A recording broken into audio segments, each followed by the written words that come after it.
इकडे उपमुख्यमंत्री अजित पवार यांनी अर्थसंकल्पामध्ये महत्त्वाकांक्षी आशा लाडकी बहीण योजना ही जाहीर केलेली आहे। या योजनेअंतर्गत पात्र महिलांना प्रत्येक महिन्याला 1,500 रुपयांचा लाभ मिळणार आहे आणि म्हणूनच आवश्यक कागदपत्रांची जुळवाजुळव करण्यासाठी सरकारी कार्यालयांमध्ये सध्या महिलांची झुंबड उडालेली आहे। पाहूयात या संदर्भातला हा एक सविस्तर रिपोर्ट।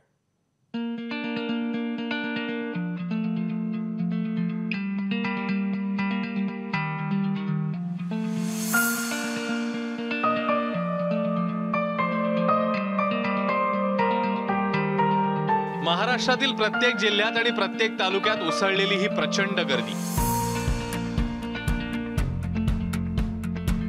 उपमुख्यमंत्री अजित पवारांनी अर्थसंकल्पात मुख्यमंत्री माझी लाडकी बहीण योजनेची घोषणा केली आणि महाराष्ट्रातील मायमाऊलींची ही लगबग उडाली आहे। या योजनेअंतर्गत लाभार्थी महिलांच्या बँक खात्यावर प्रत्येक महिन्याला 1,500 रुपये मिळणार आहेत।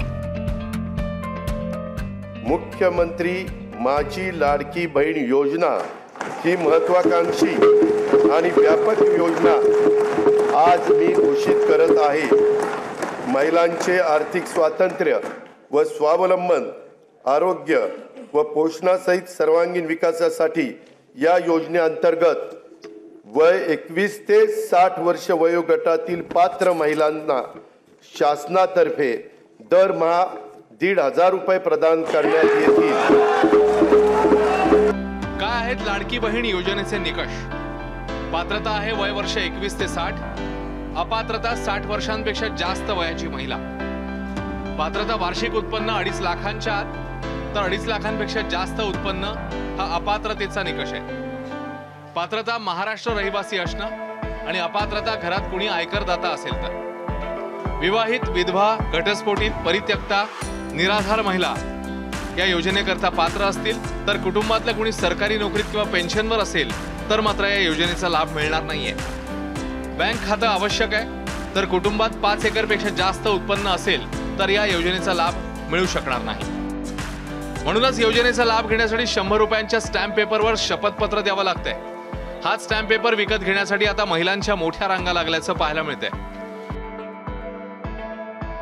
ते योजना आम्हाला घेऊन खूप आनंद होत आहे, पण सरकारला एवढीच आमची विनंती आहे की जी योजना तुम्ही काढलेली आहे ती लवकरात लवकर अंमलात आणावी आणि आम्हाला त्याचा लाभ मिळावा, बस एवढीच विनंती। शासनाने जी योजना चालू केलेली आहे लेक लाडकी, ती योजना आल्याबद्दल तर खूप धन्यवाद, पण ती अंमलात आली पाहिजे आणि आता ही जी विधानसभेचं जे निवडणूक आहे त्याच्या आधी जर आली तर खूप चांगलं। लेक लाडकी योजनेसाठी जी ही गर्दी होत आहे त्यासाठी फक्त त्यांनी एक अधिकारी निवडून आम्हाला द्यायचा आहे की ज्याच्यामुळे उत्पन्नाचा दाखला किंवा मग इतर वैध डोमेसाईल हे कागद डॉक्युमेंट जमा करण्यासाठी किंवा त्यांना अडचण नाही जावी यासाठी त्यांनी एक अधिकारी आम्हाला निवडून द्यावा। राज्य सरकारने आपल्या अर्थसंकल्पामध्ये मुख्यमंत्री लाडकी बहीण योजनेची घोषणा केली आणि आजपासून खरं तर या योजनेसाठी अर्ज दाखल करण्याची प्रक्रिया जी आहे ती सुरू होती आणि त्यासाठी सगळ्या महिलांची गर्दी जी आहे ती संपूर्ण राज्यातल्या वेगवेगळ्या सेतू केंद्र असेल किंवा वेगवेगळ्या महा सेवा केंद्रांवरती आपल्याला पाहायला मिळते। जसं म्हणालो की अजून पोर्टल सुरू झालेलं नाही आहे, मात्र त्यापूर्वीच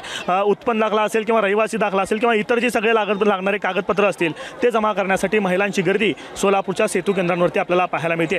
कॅमेरा पर्सन युकाल दिसा, आफ्ताब शेख, एबीपी माझा। अकोला जिल्ह्यातल्या अकोटमध्ये तर लाडकी बहीण योजनेची नोंदणी करण्यासाठी एकूणच लाडकी बहीण योजना जाहीर झाल्यापासून महाराष्ट्रभर महिलांची गर्दी प्रत्येक ठिकाणी उसळलेली दिसून येते।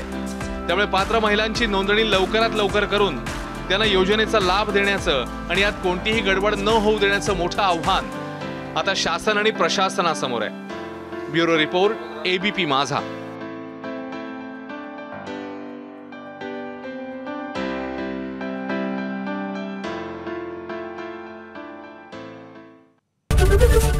एबीपी माझा, उघडा डोळे बघा नीट।